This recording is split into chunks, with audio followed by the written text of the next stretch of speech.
주임전에 오신 여러분 환영하며 축복합니다. 우리 하나님의 은혜가 충만하게 임하시리라 믿습니다. 이제 하나님 앞에 예배드리겠습니다. 사도신경으로 신앙 고백하시겠습니다. 나는 전능하신 아버지 하나님 천지의 창조주를 믿습니다. 나는 그의 유일하신 아들 우리 주 예수 그리스도를 믿습니다. 그는 성령으로 잉태되어 동정녀 마리아에게서 나시고 본디오 빌라도에게 고난을 받아 십자가에 못 박혀 죽으시고 장사된 지 사흘 만에 죽은 자 가운데서 다시 살아나셨으며 하늘에 오르시어 전능하신 아버지 하나님 우편에 앉아 계시다가 거기로부터 살아있는 자와 죽은 자를 심판하러 오십니다. 나는 성령을 믿으며 거룩한 공교회와 성도의 교제와 죄를 용서받는 것과 몸의 부활과 영생을 믿습니다. 아멘.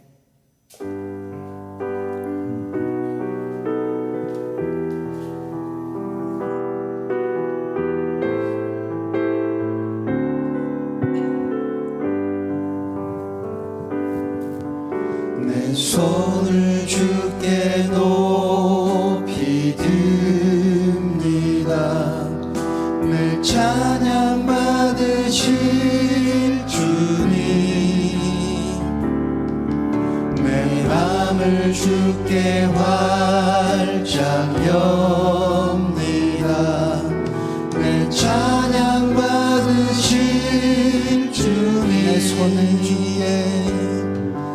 내 손을 주께 높이 듭니다. 내 찬양 받으실 주님, 내 맘을 주께 활짝 엽니다. 내 찬양 받으실 주님, 슬픔 대신 희락을, 죄 대신 화관을, 근심 대신 찬송을, 찬송의 옷을 주셨네. 내 손을 주께 높이 듭니다. 내 찬양 받으실 주님,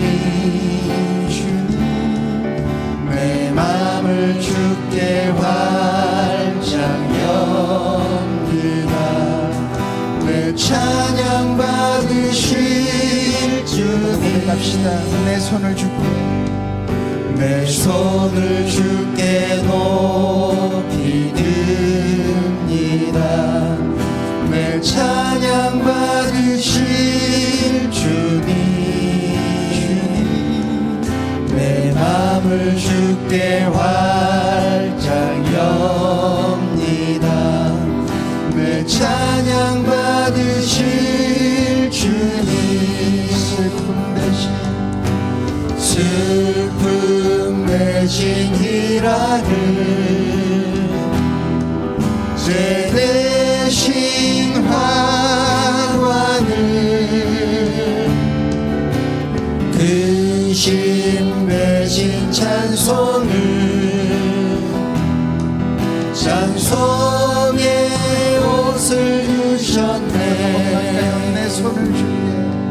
내 손을 주께 높이 듭니다.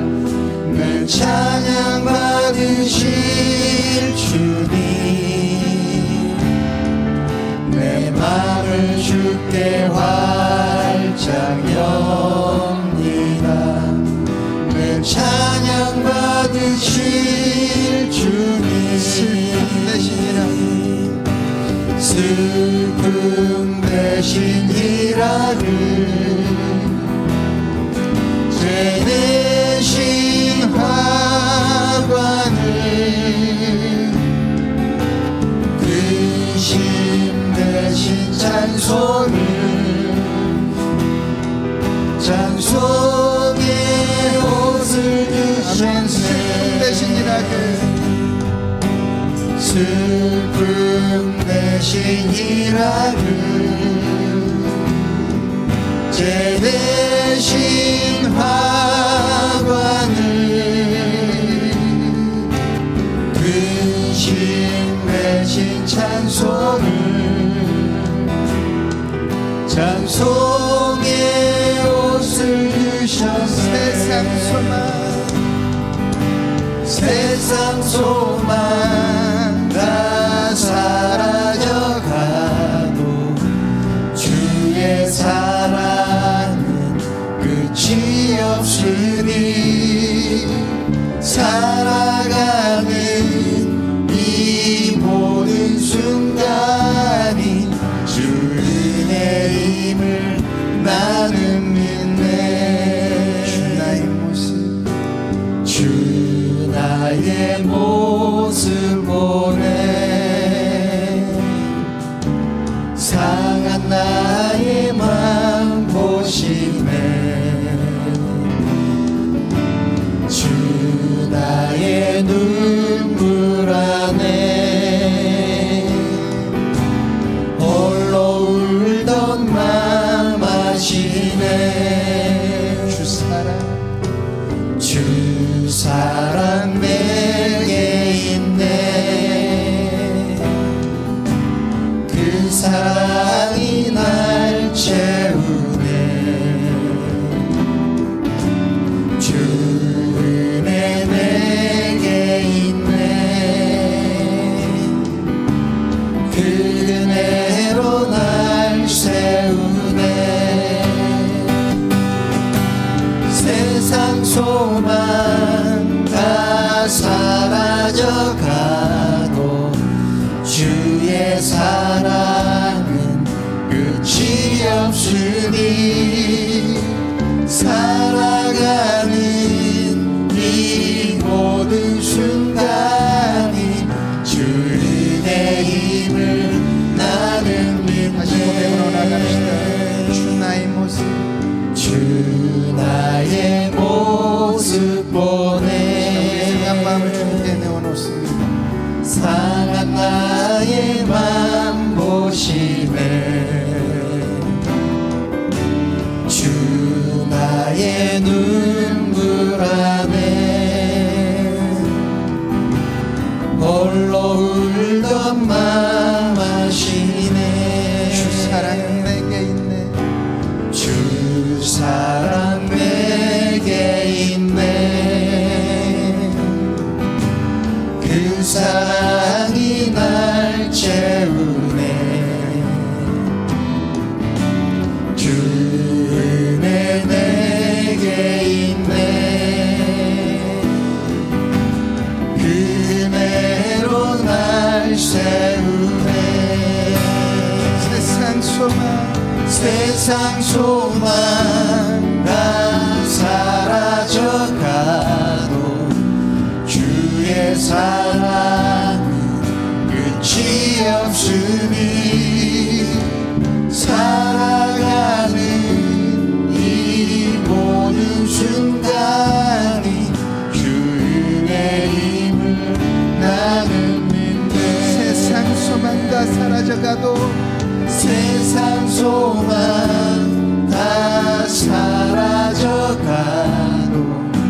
주의 사랑 끝이 없으니 살아가는 이 모든 순간이 주 은혜임을 나는 믿네. 살아가는 이 모든 순간이 살아가는 이 모든 순간이 주 은혜임을 나는 믿네. 살아가는 이 모든 순간이 살아가는 이 모든 순간이 주 은혜임을 나는 믿네.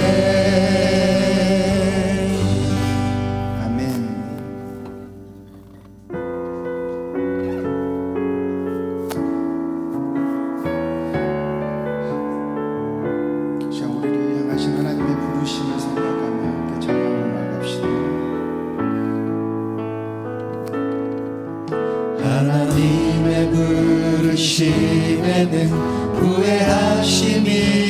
없네. 내가 이 자리에 선 것도 주의 부르심이야. 하나님의 부르심에는 결코 실수가 없네. 나를 부르신 하나님의 진실하심을 믿네. 작은 나를 부르실 뜻을 나는 알 수 없지만 오직 감사와 순종으로 주의 길을 가리라. 때론 내가 연약해져도 주님 날 도우시니 주의 놀라운 그 계획을 나는 믿으며 살리. 날 부르신 뜻 내 생각보다 크고 날 향한 계획 나의 지혜로 측량 못하나 가장 좋은 길로 가장 완전한 길로 오늘도 날 이끄신 믿네. 하나님의 부르심에는 후회하심이 없네. 내가 이 자리에 선 것도 주의 부르심이라. 하나님의 부르심에는 결코 실수가 없네. 나를 부르신 하나님의 진실하심을 믿네. 작은 나를 부르신 뜻을 나는 알 수 없지만 오직 감사와 순종으로 주의 길을 가리라. 때론 내가 연약해져도 주님 날 도우시니 주의 놀라운 그 계획을 나는 믿으며 살리. 날 부르실지 내 생각보다 크고 날 향한 계획 나의 지혜로 측량 못하나 가장 좋은 길로 가장 완전한 길로 오늘도 날 이끄신 믿네. 날 부르신 뜻 내 생각보다 크고 날 향한 계획 나의 지혜로 측량 못하나 가장 좋은 길로 가장 완전한 길로 오늘도 날 이끄신 믿네. 나는 믿네. 주의 능력으로 내 삶 새롭게 되리. 나는 믿네. 주의 능력으로 담대히 나가리라. 주와 함께 싸워 승리하리라. 날마다 믿음으로 나 살아가. 나는 믿네. 나는 믿네. 주의 능력으로 내 삶 새롭게 되리. 나는 믿네. 주의 능력으로 담대히 나가리라. 주와 함께 싸워 승리하리라. 날마다 믿음으로 나 살아가리. 내게 허락하신 시련을 통해 나의 믿음 더욱 강하게 자라나고 험한 삶과 골짜기 지나는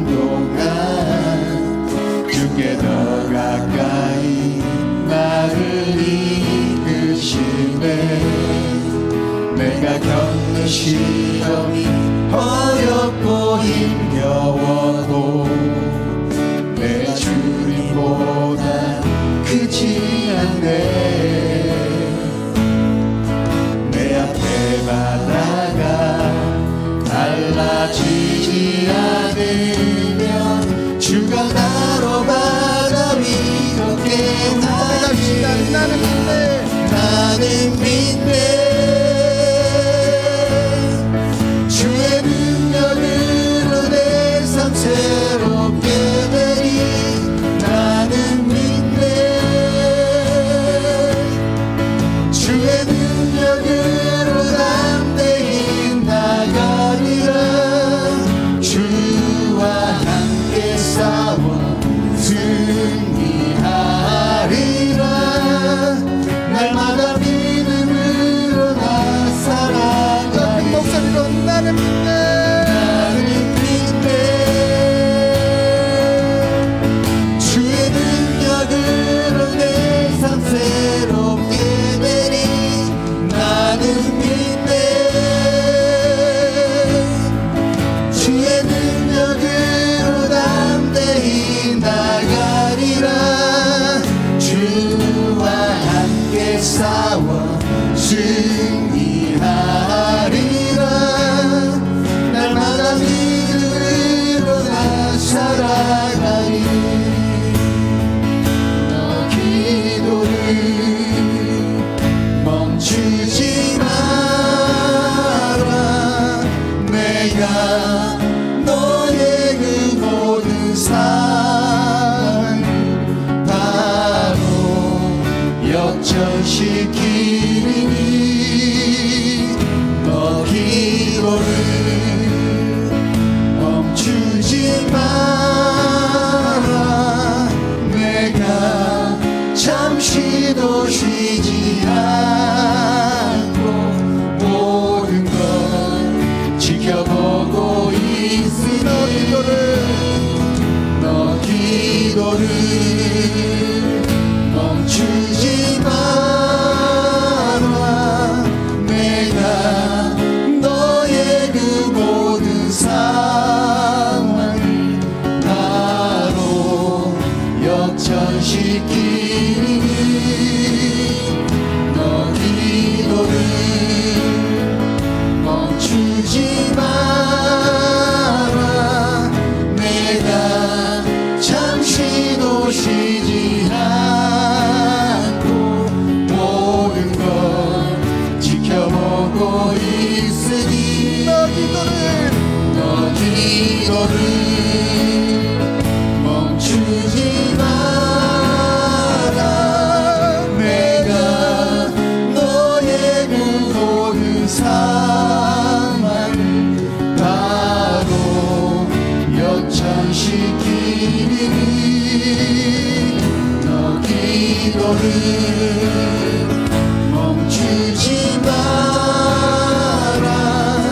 내가 잠시도 쉬지 않고 모든 걸 지켜보고 있으니. 바로 역전되리라. 사랑과 자비가 풍성하신 하나님, 하나님의 은혜를 진심으로 감사를 드립니다. 거룩한 주님의 날, 사랑하는 성도들 주님 전에 불러주셔서 거룩하신 하나님, 그 영광을 찬송하게 하시니 진심으로 감사를 드립니다. 저희들이 드리는 찬양과 경배를 받아주시옵소서. 사랑하는 백성들이 주님 전에 나와 싸우니 이 모습 이대로 받아주시고 저희들에게는 한없는 은혜의 시간이 되게 하여 주시옵소서. 자비로우신 하나님, 부족한 저희들에게 사명을 주시고 그 사명을 깨닫게 하시니 진심으로 감사를 드립니다. 간절히 기도하옵기는 주님께서 맡겨주신 사명에 온 마음을 쏟는 저희들을 되게 하여 주시옵소서. 그래서 날마다 새로워지는 인생 살아가게 하여 주시옵소서. 그리고 주님께서 주시는 기쁨 또한 감사와 감격을 누리며 살아가는 인생 되게 하여 주시옵소서. 하나님, 이 시간 저희들의 모습을 돌아봅니다. 우리 앞에 놓인 문제 때문에 괴로워했고 절망하며 좌절했었습니다.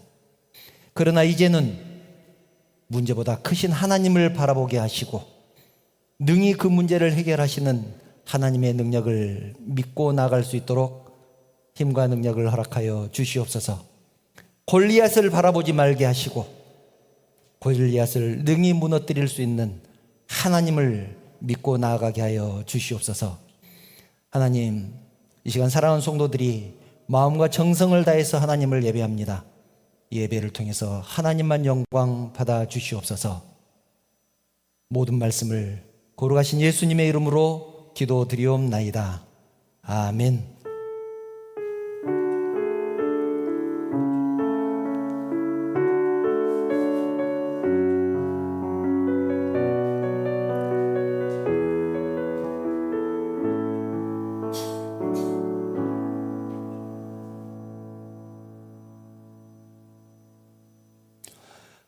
하나님 말씀 함께 보겠습니다. 오늘 우리에게 주신 하나님 말씀은 고린도 후서 5장 13절부터 17절 말씀입니다. 고린도 후서 5장 13절부터 17절 말씀입니다. 제가 봉독하겠습니다. 우리가 만일 미쳤어도 하나님을 위한 것이요 정신이 온전하여도 너희를 위한 것이니 그리스도의 사랑이 우리를 강권하시는도다. 우리가 생각하건대 한 사람이 모든 사람을 대신하여 죽었은즉 모든 사람이 죽은 것이라. 그가 모든 사람을 대신하여 죽으심은 살아있는 자들로 하여금 다시는 그들 자신을 위하여 살지 않고 오직 그들을 대신하여 죽었다가 다시 살아나신 이를 위하여 살게 하려 함이라. 이러므로 우리가 이제부터는 어떤 사람도 육신을 따라 알지 아니하노라. 비록 우리가 그리스도도 육신을 따라 알았으나 이제부터는 그같이 알지 아니하노라. 그런즉 누구든지 그리스도 안에 있으면 새로운 피조물이라. 이전 것은 지나갔으니 보라 새 것이 되었도다. 아멘. 먼저 저하고 인사 나눌까요? 여러분 사랑합니다. 축복합니다. 옆에 분들과도 인사 나누겠습니다. 사랑합니다. 축복합니다. 잘 오셨습니다. 그리스에 아르키메데스라는 사람이 있었습니다. 그 사람이 하루는 목욕을 하다가 갑자기 거리로 뛰쳐나와서 소리 지르면서 돌아다닙니다. 사람들은 그 모습을 보고 그가 미쳤다고 비웃었습니다. 그럴 수밖에 없지 않겠습니까? 백주대낮에 벌거벗고 거리를 뛰어다니니 미쳤다고 할 수밖에 없지 않겠습니까? 그 사람이 바로 부력의 원리를 발견한 아르키메데스입니다. 물체가 어떻게 해서 물에 뜨는가 그 원리를 발견한 사람이죠. 그 당시 그리스 왕은 히에론이라는 사람이었었는데 이 히에론은 자기가 믿는 신에게 순금으로 만든 왕관을 바치고 싶었습니다. 그래서 금세공업자를 불러서 왕관을 아름답게 만들라고 명령을 합니다. 금세공업자는 며칠이 걸려서 왕관을 만들어서 왕에게 바치고 상까지 받았습니다. 그런데 어떤 사람이 일러 바치기를 금세공업자가 안 보이는 곳에 금 대신 은으로 채워 넣었다. 그렇게 일러 바쳤습니다. 왕은 그것이 진실인지 알고 싶었습니다. 그래서 아르키메데스를 불러서 이 속에 은이 섞여 있는지 알아보라고 합니다. 아르키메데스는 너무나 걱정이 됐습니다. 왕의 명령을 거역할 수도 없고 그렇다고 해서 이미 만들어진 왕관을 잘라볼 수도 없는 것 아니겠습니까? 어떻게 하면 이 왕관에 은이 섞여 있는가를 알 수 있을까? 그 생각에만 잠겨 있었습니다. 그러던 중에 하루는 목욕을 하다가 물이 가득 찬 욕조에 들어가는데 자기가 들어가니까 물이 넘치는 것을 보고 부피를 측정하는 방법을 이제 깨닫는 것이죠. 그런데 사람들이 그것을 몰랐을까요? 가득 찬 욕조에 누군가가 들어가면 물체를 넣는다든지 사람이 들어가면 물이 넘친다는 것을 몰랐겠습니까? 누구나 다 알고 있었을 것입니다. 그런데 아르키메데스는 그 물이 넘치는 것을 보고 복잡한 물건의 부피를 측정하는 것을, 그 방법을 알아내게 됐다는 것입니다. 같은 무게라면 물체에 따라서 크기가 달라집니다. 금 1kg짜리하고 나무 1kg짜리하고 어떤 것이 더 크겠습니까? 당연히 나무가 크겠죠. 같은 1kg짜리라면. 그래서 물속에 그 물체를 넣었을 때 같은 1kg짜리라고 할지라도 부피가 얼마나 차이가 나는가를 물이 넘쳐나는 그 양을 측정해 보면 알 수 있다는 것이죠. 그래서 아르키메데스는 은하고 금의 무게가 다르다는 것을 이용해서 그 속에 은이 섞여 있다는 것을 알아내게 됩니다. 그 순간, 그것을 알게 됐던 그 순간, 자기도 모르는 사이에 거리로 뛰쳐나가서 소리를 질렀던 것입니다. 뭐라고 소리 질렀는지 아십니까? 아르키메데스는 몰라도 이 말은 여러분들이 아실 겁니다. 유레카. 발견했다. 나는 드디어 알아냈다. 나는 알았다. 그리스 말인데요. 나는 알았다. 나는 드디어 발견했다. 그런 뜻입니다. 이 유레카란 말이 열정의 상징이 되었습니다. 하루 종일 몇 날 며칠을 그 생각만 하고 지냈다. 그 방법을 알아내기 위해서. 그래서 마침내 알아냈다. 그래서 유레카라는 말은 열정 그리고 집착, 그런 것의 상징이 되어버렸습니다. 우리는 가끔 저 사람은 뭐뭐에 미쳤어 라는 말을 씁니다. 뭐뭐에 미쳤어. 예수 믿는 사람 제일 좋은 말이 무엇일까요? 저 사람은 예수에 미쳤어. 세상 사람들이 예수 믿는 사람들을 폄훼하면서 또는 비웃으면서 하는 말이죠. 저 사람은 예수에 미쳤어. 여기서 말하는 미쳤다는 말은 정신 이상을 말하는 것이 아니라 어떤 일에 열정적이다. 그 열정이 지나치다라는 것을 우리는 알고 있습니다. 그런 의미로 사용됐다는 것을 알고 있죠. 아르키메데스처럼 그 생각만 하고 있으면 그 일에 미친 것 아니겠습니까? 그런데 이 신앙의 관점에서 봤을 때, 신앙이라는 것의 신앙의 관점에서 봤을 때 우리가 복음을 듣게 된 것도 결국 복음에 미친 사람들 덕분이었습니다.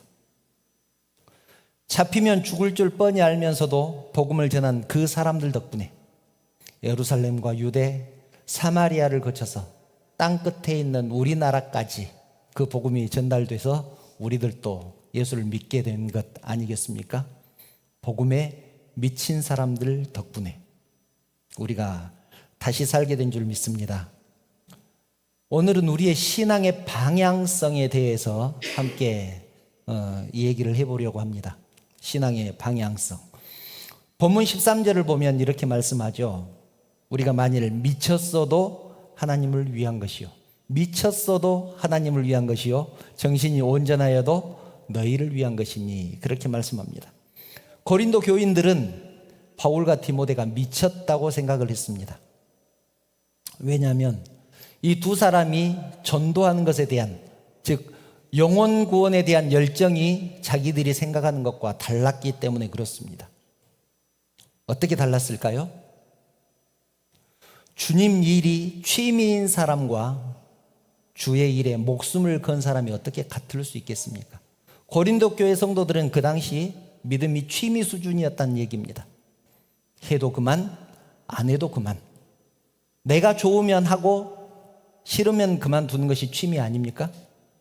그런데 신앙생활을 그렇게 했다는 것이죠. 그런데 바울과 디모데는 그렇게 하지 않았습니다. 거기에 목숨을 걸었습니다.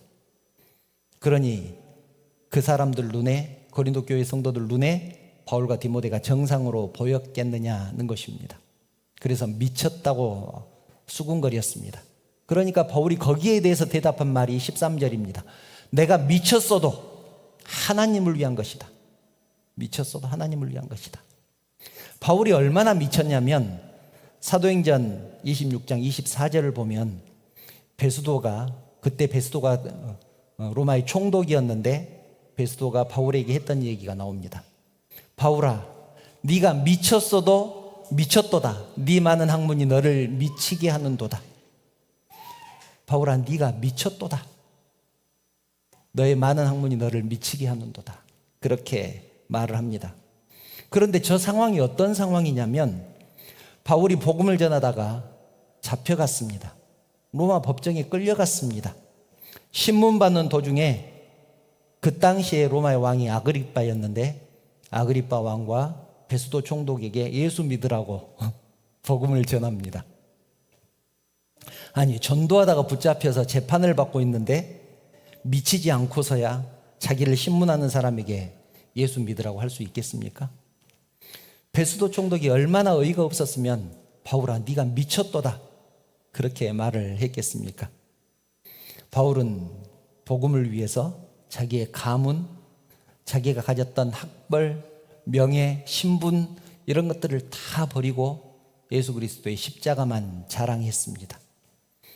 정상적인 사람들 눈에 그것이 정상으로 보였겠느냐 하는 것입니다. 미친 사람으로 보였을 것입니다. 여러분, 세례 요한은 어떻습니까?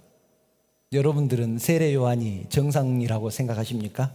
누가복음 7장 33절을 보면 세례 요한에 대해서 이렇게 설명을 합니다.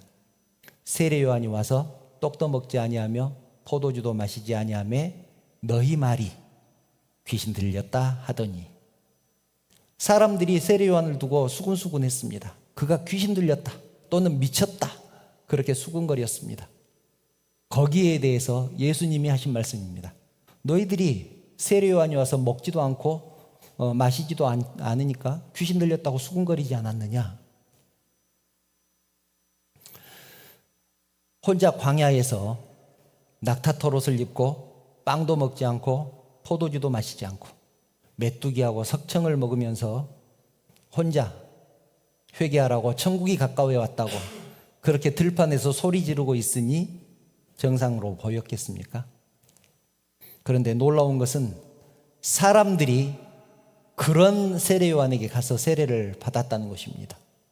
예수님도 공생애를 시작하시기 전에 세례 요한에게 세례를 받았습니다. 미쳤다는 소리를 들었지만 세례 요한의 열정이 우리 주님의 길을 예비했다. 그렇게 성경에는 기록되어 있습니다. 여러분, 예수님은 어떻습니까? 예수님은 정상이라고 사람들에게 그렇게 인정을 받았을까요? 그렇지 않습니다. 사람들은 예수님을 보고 귀신 들려 미쳤다고 말을 했습니다. 요한복음 10장 20절. 그 중에 많은 사람이 말하되, 많은 사람이 그가 귀신 들려 미쳤거늘 어찌하여 그 말을 듣느냐? 왜 미친 사람 말을 듣느냐? 사람들이 그랬습니다. 예수님의 친척들도 예수님이 미쳤다고 했습니다. 마가복음 3장 21절. 예수의 친족들이 듣고 그를 붙들러 나오니 이는 그가 미쳤다 하밀러라. 예수님이 미쳤다고 생각을 해서 그 친척들이 예수님을 잡으러 왔다는 얘기입니다. 그렇다면 예수님의 어머니와 가족들은 어땠을까요? 어땠을 것 같습니까? 예수님의 어머니는 마리아고 예수님의 동생은 야고보서를 쓴 야고보죠. 마가복음 3장 30절부터 31절을 보면 이렇게 기록되어 있습니다. 이는 그들이 말하기를 더러운 귀신이 들렸다 하미러라. 사람들이 예수님에게 더러운 귀신이 들렸다 그렇게 말을 했습니다. 31절. 그때 예수의 어머니와 동생들이 와서 밖에 서서 사람을 보내어 예수를 부르니. 지금 예수님은 어떤 집안에 계십니다. 그러니까 예수님의 어머니와 예수님의 동생들이 밖에 와서 예수님 나오라고 해라. 집에 데리고 가려고. 사람들이 자꾸 예수님이 이상하다고 하니까, 미쳤다고 하니까 어머니와 동생들이 얼마나 걱정이 됐겠습니까? 여러분, 지금 기준으로 한번 생각해 보시게요. 일도 다 그만두고 직장도 그만두고 집에도 안 들어오고 사람들과 어울려 다니고 그랬잖아요. 제자들과 어울려 다녔죠. 또 질 나쁜 사람들과 어울렸습니다. 질 나쁜 사람들 집에만 찾아다녔습니다. 그 당시의 기준으로 세리나 창녀나 문둥병자 이런 사람들 집 돌아다니면서 밥 얻어먹고 다녔습니다. 지금 기준으로 봐도 예수님의 그 삶이 정상으로 보이겠느냐는 것입니다. 그런 모습을 보고 어머니와 동생이 걱정되지 않았겠습니까? 당연히 걱정이 됐을 것입니다. 그래서 그런 짓 그만하라고 지금 데리러 간 것입니다. 처음에는 사람들이 예수님을 많이 따랐습니다. 유대인을 왕으로 세우기 위해서. 그랬는데 나중에는 다 떠나버립니다. 요한복음 6장 66절을 보면 이렇게 기록되어 있죠. 그때로부터 그의 제자 중에서 많은 사람이 떠나가고, 많은 사람이 떠나갔다고 되어 있는데 원어를 보면 대부분이 떠나갔다 그렇게 되어 있습니다. 그리고 다시 그와 함께 다니지 아니하더라. 대부분이 떠나가고 다시는 예수님과 함께 다니지 않았습니다. 다 떠나고 12제자만 남았습니다. 그러자 예수님께서 물어보십니다. 67절, 예수께서 12제자에게 이르시되 너희도 가렸느냐? 너희도 가렸느냐? 이익 때문에 예수님을 따랐던 사람들 눈에 예수님은 바보로 보였거나 미친 사람으로 보였을 것입니다.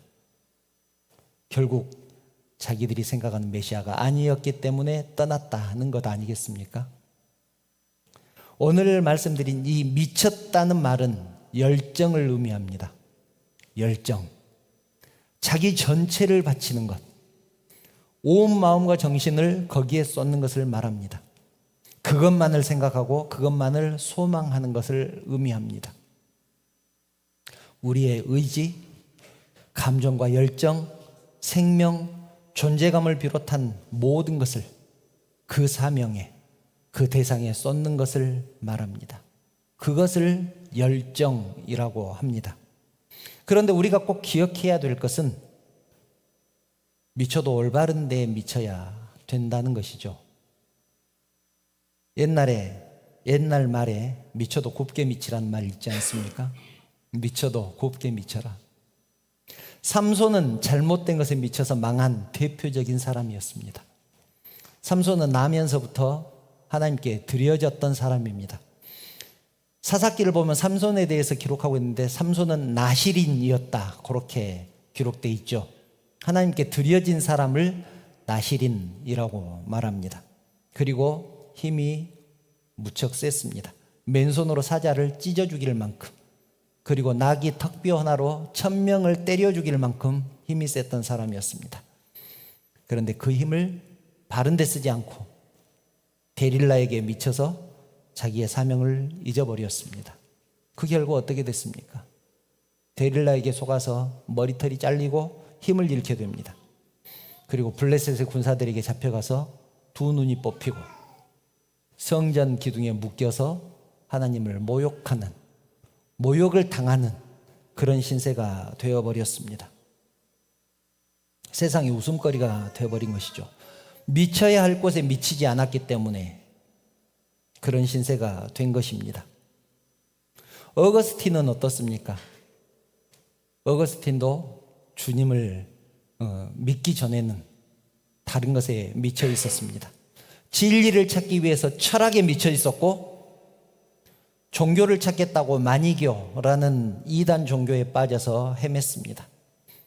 인생의 행복을 찾으려고 여자에도 빠져 보았습니다. 그런데 그런 것에서는 참 기쁨과 만족을 얻을 수 없었습니다. 그러던 어느 날 그는 주의 사랑을 깨닫게 됩니다. 그의 고백록을 보면 이렇게 기록이 되어 있습니다. 내가 그리스도를 만나기 전까지 참 평안이 없었다. 예수 그리스도를 알고는 내 인생의 참된 의미를 알게 되었다. 그렇게 기록하고 있습니다. 그 뒤에 그는 주를 위해 살기로 결단했고 그 시대 최고의 교부가 되었고 세계 교회사에 위대한 업적을 남기게 됩니다. 예수에 미치게 되니까, 예수에 미쳤다는 소리를 듣게 되니까 그 시대 최고의 교부가 되었다. 어거스틴이라는 이름을 모르는 사람은 없을 것입니다. 교회 다니지 않는 사람도 어거스틴 또는 아우구스티누스라는 사람은 이름은 알고 있습니다. 그 정도로 유명한 사람이 되었다는 얘기입니다. 사랑하는 성도 여러분, 우리가 열정을 가지고 하나님 일을 해야 되는 이유가 있습니다. 물에 물 탄 듯, 술에 술 탄 듯 하는 거 하나님이 싫어하십니다. 볼까요? 요한계시록 3장 15절 16절을 보면 이렇게 기록되어 있습니다. 내가 네 행위를 아노니, 내가 하나님이 우리의 행위를 아노니 네가 차지도 아니하고 뜨겁지도 아니하도다. 네가 차든지 뜨겁든지 하기를 원하노라. 차든지 뜨겁든지 해라. 네가 이같이 미지근하여 뜨겁지도 아니하고 차지도 아니하니 내 입에서 너를 토하여 버리리라. 뜨겁지도 않고 차지도 않고 미지근하면 토해버리겠다. 라오디게아 교회를 향해서 하나님께서 하신 말씀입니다. 교회를 향해서 하신 말씀이에요. 우리 교회는 뜨겁든지 차든지 해야 됩니다. 그렇지 않으면 하나님께서 토해버리실지도 모릅니다. 뱉어버리실지도 모릅니다. 무엇을 하든지 열정적으로 하라는 말 아니겠습니까? 공부를 하면 열정적으로 공부하고, 놀러 가면 죽으라고 놀고, 하나님 일을 맡으면 열정을 다해서 감당을 하는 것이 하나님께서 원하시는 삶의 방식입니다. 패션 오브 크라이스트라는 영화가 있습니다. 패션 오브 크라이스트, 한 번쯤은 다 보셨을 겁니다. 거기서 말하는 패션이 열정입니다. 예수님의 열정, 예수님의 의지, 우리를 구원하시고자 하는 그 열정이 십자가를 기쁨으로 감당하게 했습니다. 우리를 구원하시고자 하는 그 열정, 십자가를 지시기까지 당신의 열정을 우리들에게 쏟으셨다는 말입니다. 사랑하는 성도 여러분, 신앙을 머리로 계산하면 재미가 없습니다. 신앙생활 하는 것이 재미가 없습니다. 교회가 기업처럼 이익을 내는 것도 아니고 무슨 재미가 있겠습니까? 신앙을 계산하면 답이 나오겠습니까? 우리의 신앙이 힘들고 불행한 이유, 계산하는 신앙을 하기 때문에 그렇습니다. 신앙은 무조건적인 것입니다. 이해가 가는 것을 믿는 것은 믿음이 아니죠. 그것은 상식입니다. 누구나 다 믿는 것을 믿는 것도 그것은 패러다임이라고 하지 믿음이라고 하지 않습니다.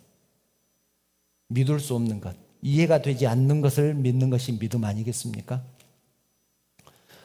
열정으로 뜨거워야 되는데 우리의 믿음은 이성으로 차갑습니다. 가슴이 뜨거워야 되는데 머리로만 생각합니다. 계산합니다. 그러니 신앙생활하는 것이 행복이 있겠습니까? 재미가 있겠습니까? 생각하지 않고 그냥 그 사랑을 받아들이는 것이 신앙입니다.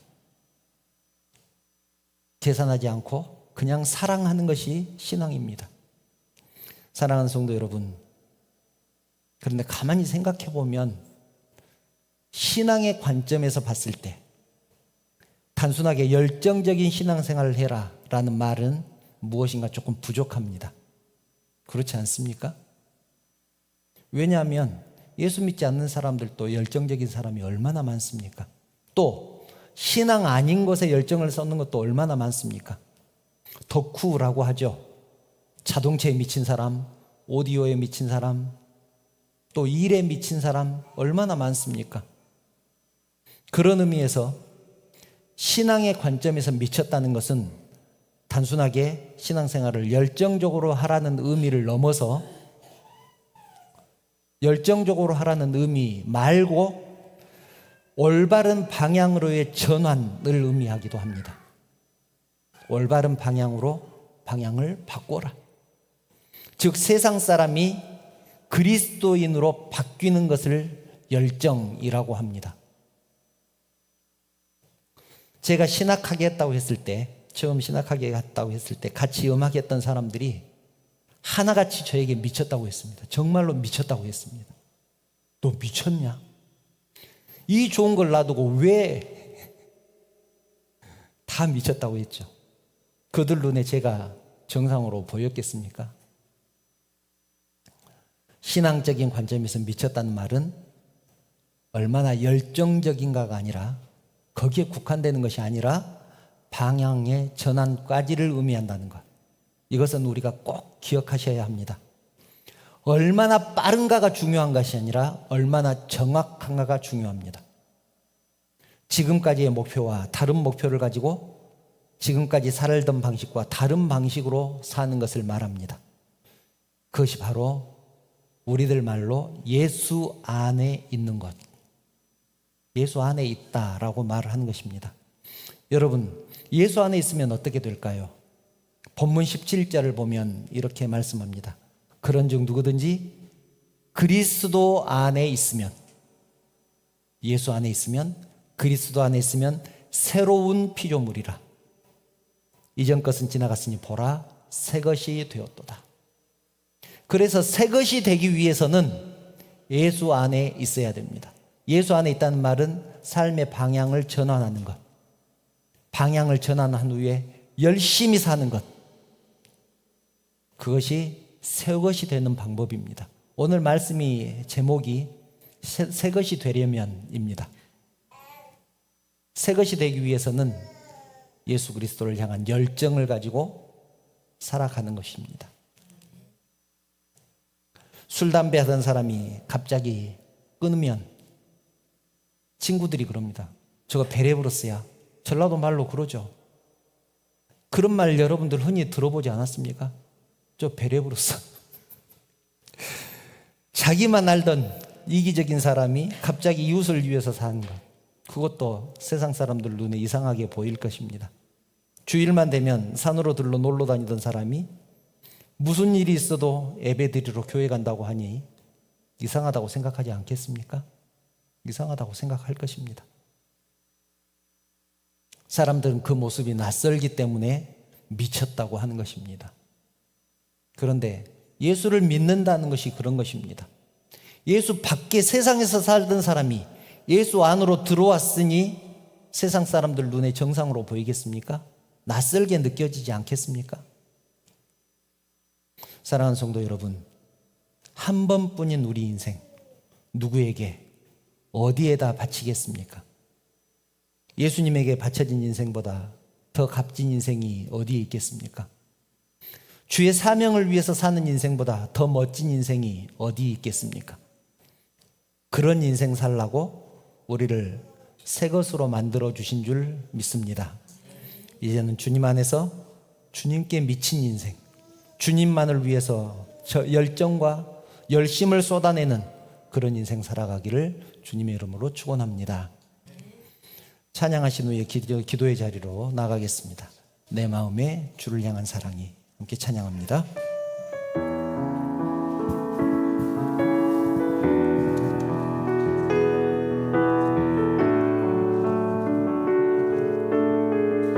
내 마음에 주를 향한 사랑이, 내 마음에 주를 향한 사랑이, 나의 말엔 주가 주신 진리로 나의 눈에 주의 눈물 채워주소서.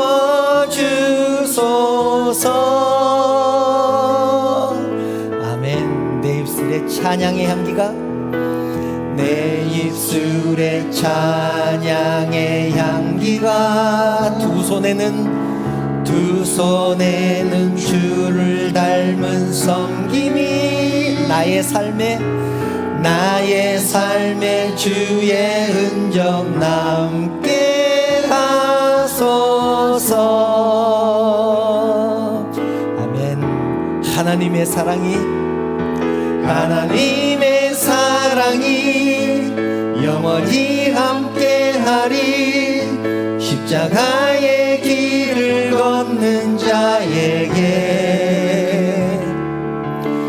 여자의 삶을 사는 이에게 아멘. 조롱하는 소리와 세상 유혹 속에도 주의 순결한 신부가 되리라. 내 생명 주님께 드리리. 아멘. 사랑하는 성도 여러분, 우리는 저마다의 삶의 자리에서 열심히 살아가고 있습니다. 정말 열심히 살아가고 있죠. 또한 주의 일도 열심히 감당하고 있습니다. 정말로 잘하고 있는 것입니다. 그런데 이 시간 가만히 생각해 보기를 원합니다. 우리가 나아가는 방향이 정말로 주님이 원하시는 방향이었는지 생각해 보기를 원합니다. 주의 사역을 위해서 주의 일을 최선을 다해서 감당한다고 했지만 냉정하게 생각해 보면 나의 만족을 위해서 또 나의 목표를 이루기 위한 열심은 아니었는가 돌아봅니다. 우리가 기억해야 될 것은 하나님 일은 속도보다 방향이 중요합니다. 속도보다 방향이 중요합니다. 강도보다는 정확도가 중요합니다. 왜냐하면 잘못된 길을 선택하면 죽음을 향한 길이기 때문에 그렇습니다. 잘못된 길을 가면 죽음뿐이기 때문에 그렇습니다. 그래서 이 시간 간절히 기도하기를 원합니다. 하나님, 우리가 미쳤어도 주를 위해 미치게 하옵소서. 예수님이 십자가를 지신 이유는 다시는 우리가 우리 자신을 위해서 살지 않고 오직 우리를 대신해서 죽었다가 다시 살아나신 주님을 위해서 살게 하려 함인 줄 깨달았사오니 이제는 주님을 위해 살게 하옵소서. 그리고 이제 주님 안에서 새로운 피조물이 되게 하여 주시옵소서. 이 세 가지 기도 제목을 가지고 하나님 앞에 나아가 있습니다. 간절한 마음으로 하나님께 기도드리겠습니다. 아버지, 우리가 지금까지 우리의 열심으로 하나님 일을 감당했었습니다.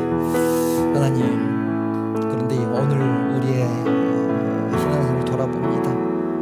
정말로 옳은 방향으로 열심을 내고 있었 하나님께서 원하신 방법으로 최선을 다하고 있었는지 하나님 돌아봅니다. 하나님, 혹시 나의 만족을 위해서 내가 소위 목표를 이루기 위해서 신앙생활을 하지는 않았습니까? 하나님, 만약 그랬다면 하나님 용서하여 주시고 이제는 주님께서 바라시는 그 열정으로 방향으로 나갈 수 있도록 하나님께서 인도하여 주시기를 원합니다. 하나님 일은 속도보다 방향이 중요하다는 것을 깨달았습니다. 세기보다는 정확도가 중요하다는 것을 깨달았습니다. 하나님, 잘못된 길을 선택해서 죽음의 길로 가지 않도록 하나님 인도하여 주시옵소서. 세상 사람들이 가는 넓고 고든 길보다는 주님께서 원하시는 좁고 험한 길을 가게 하여 주시옵소서. 아버지께서 인도하여 주실 줄 믿습니다. 아버지께서 인도하여 주시옵소서.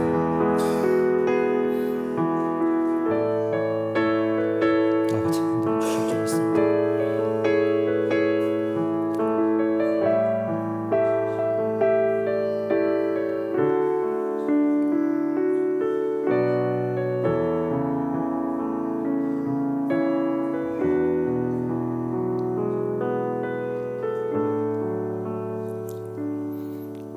사랑하는 하나님, 이 시간 저희들의 모습을 돌아봅니다.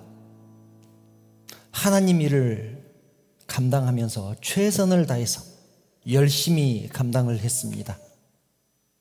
그런데 이 시간 돌아봅니다. 내가 나가는 방향이 정말로 주님이 원하시는 방향이었는지 아니면 내가 원하는 방향이었는지 돌아봅니다. 주님께서 원하시는 방법이었는지 내가 원하는 방법이었는지 돌아봅니다. 하나님, 이 시간 바로 잡게 하여 주시옵소서. 하나님, 주님의 일은 속도보다 방향이 중요하다는 것을 깨달았습니다. 강도보다는 정확도가 중요하다는 것을 깨달았습니다. 왜냐하면 내가 선택한 길이 잘못된 길이면 그 길은 죽음의 길이기 때문에 그렇습니다. 하나님, 이제는 주님을 따라가게 하여 주시옵소서. 주의 십자가만 바라보게 하여 주시옵소서. 세상 사람들이 뭐라고 하든지 미쳤다고 하든지 그 길은 잘못된 길이라고 유혹한다고 할지라도 세상의 소리에 귀 기울이지 않게 하시고 하나님의 음성만 듣고 나가는 우리 모두가 되게 하여 주시옵소서. 그래서 미쳤어도 주를 위해 미치는 우리 모두가 되게 하여 주시옵소서.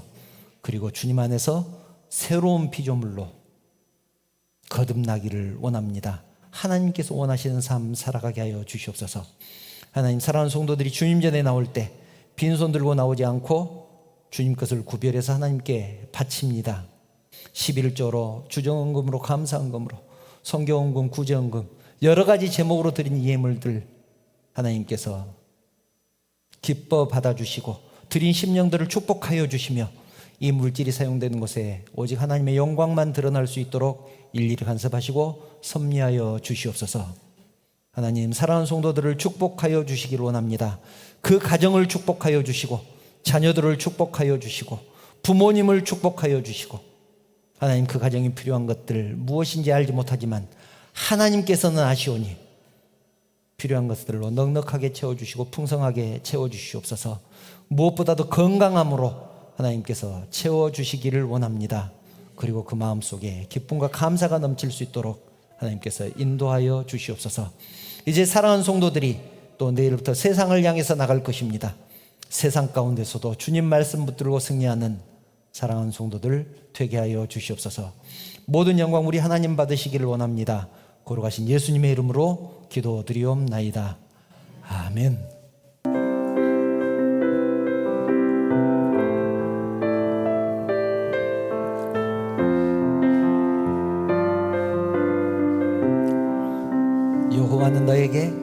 여호와는 너에게 복을 주시기를 원하며 너를 지키시기를 원하시며 여호와는 그 얼굴을 너를 향하여 드사 은혜와 평강 주시기 원하노라. 가족을 생각하면서 자녀를 생각하면서 여호와는 너에게 복을 주시기를 원하며 너를 지키시기를 원하시며 여호와는 그 얼굴을 너를 향하여 드사 은혜와 평강 주시기 원하노라. 너를 보배롭고